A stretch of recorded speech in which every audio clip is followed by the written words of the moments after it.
Takže zdravím lidi, dneska byla oficiálně vydána Counter-Strike 2, takže samozřejmě jsem ji šel hned zahrát.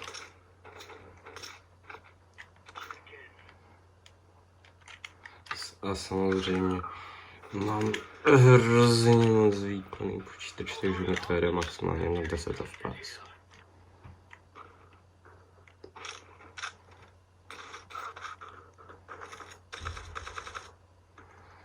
Takže já jsem na takovém životě neznám.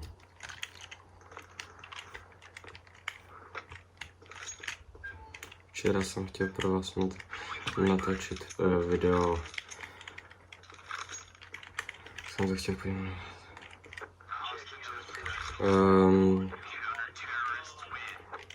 Za jak dlouho se dostanu na Silver Elite Mastera.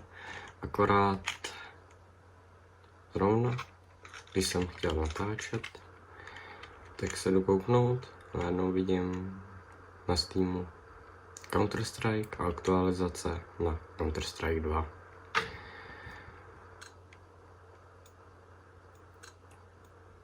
Takže můžete vidět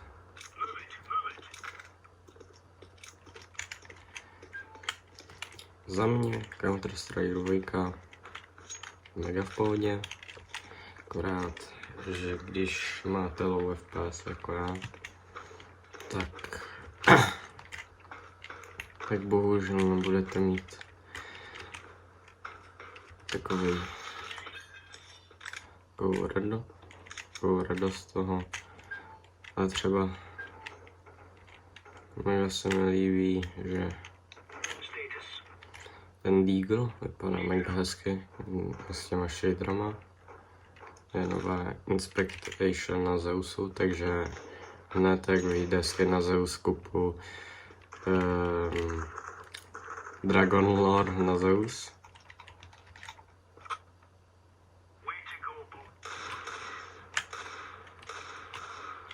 You can see my skills, nic neumím.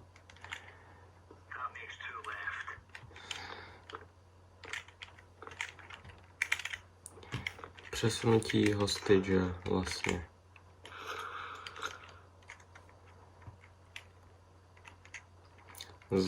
Ze skladu. Dřív hostage byl tady. A teď už ho přesunul. Nevím proč. A mohla ho tam třeba jako nechat.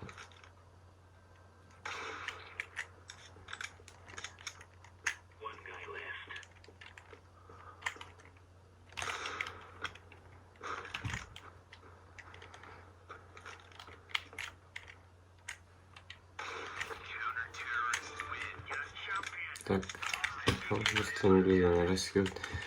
To se mi líbí nový design zasových vozidel. Ještě tam mohlo lítat třeba na zátos. Menší změny. Některých zbraní zní jinak. Třeba nová nastupující granát. Nová Inspect Animation. Takže ještě budeme mít skiny třeba na flashe. A na Zeus instantně kupuju Dragon Lore.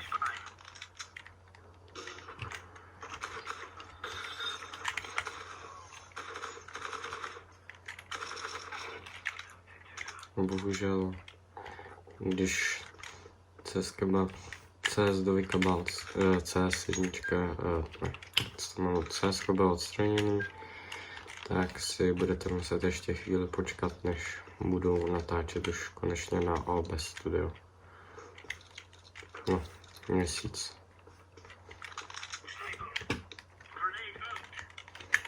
A za mě jako první pocit je mega hezký, hrál jsem na Dustu, ale nejvíc se mi zatím líbí.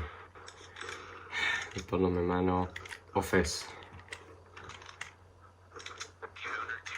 Přijde mi to mega hezký.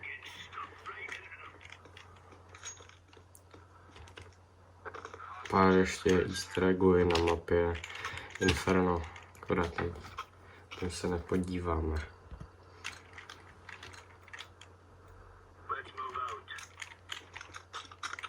Takže tady to bude asi všechno pro dnešní video. A dávám si pauzu a uvidíme se asi za měsíc.